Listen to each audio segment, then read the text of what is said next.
Hey guys, in this quick video I'm going to show you how you can take photos of yourself for creating your own AI model.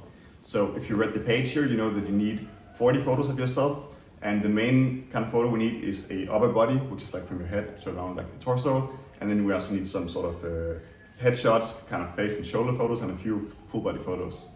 If you already have a lot of photos laying around, you can use those of course, but in this video I'm just going to show you a few tricks to super easily take high quality photos of yourself for training an AI model at home without needing any sort of equipment at all, just by using your smartphone. Now for the upper body photos, this is where it gets a little bit more tricky, but actually it's not that difficult. So what you want to do is, of course, if you have a tripod and like full phone stand, that's super easy, but I am assuming most of you doesn't.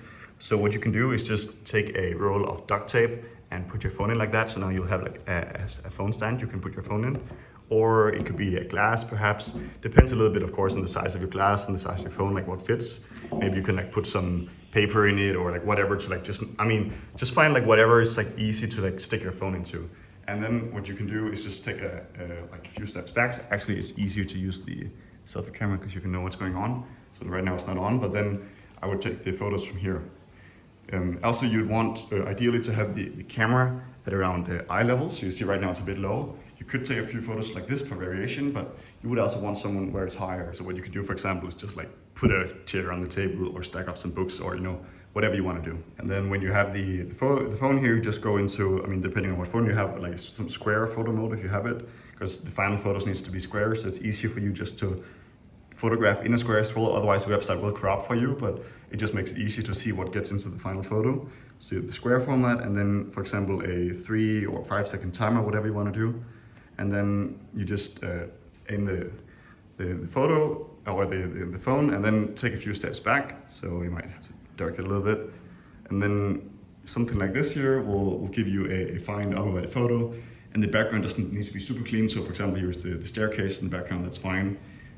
So just as long as there's nothing super eye-catching in there. And then, you know, we might take 10 photos here where I do, let's say a little bit from the side, you know, I do a little bit where I turn the other side, somewhere I'm smiling, somewhere I'm not. Maybe somewhere it's like a little bit in between kind of photo. And maybe I'll take somewhere it's a little bit further and I see like the top of my pants or maybe have a hand in there. Just small few variations like that. So this could be one scene, so meaning we could do 10 photos with this shirt in this background. And then, you know, I could turn the camera around like 90 degrees and then, now we'll have a different background. Here, for example, you might see that maybe I'm gonna be a little bit washed out because the light from the background is really clear, so the other way around would be better. But anyway, you get the deal, or you get the gist of it. So super easy, you would just, you know, click the button, oops, you know, step back, do your pose.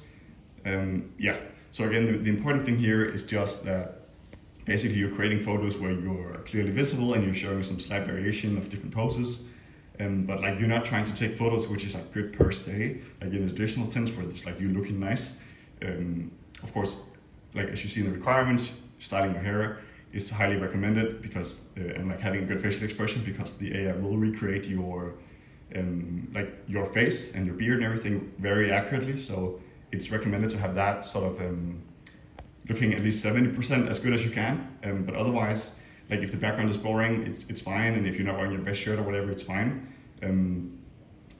Yeah, we're just trying to like show ourselves as, you know, accurate as possible. And then also don't take any photos like, you know, let's say turn 90 degrees like this, and because you would probably never want to generate photos with the AI where you like turning away from the camera or like your face is looking like, I don't know, like all up and wrong and stuff. So we're not trying to create some crazy variation just for the sake of variation. Basically, we're just trying to do like small variations, which, you know, imagine you were creating some photo where you're like looking at someone, then it's nice to have like a training photo of you looking in that direction. Yeah, and you would want to have some sitting and standing and stuff like that. But either way, this is fine both for the full body and the upper body. For the selfie or like the upper, like the headshot photo, what you want to do is if you click if you take photos in the square format, that's best, because at the end we're going to be needing square photos. So I just put that here on the camera. As then what I'm trying to do is make it look like it's not a selfie. So again, if you have someone helping you, it's easier of course, but if you're taking it as a selfie, instead of like standing like this, for example, where you can sort of clearly see your arm, or like this where you're like hugging the camera and it looks really much like a selfie, what I'm trying to do is just like extend my, like stand sort of straight on and extend my arm as much as possible. and then take the photos like this. And now, so as you see here, I'm just standing near the window, so the light comes into my face, and I don't have any like harsh shadows. And then the background, it's okay if it's just like a bit messy, but as long as there's no like clear things like taking all the focus in the background. So this is going to be sort of a good headshot selfie. And then you can do maybe like smiling a little bit, or neutral, or looking slightly off to the side, or stuff like that.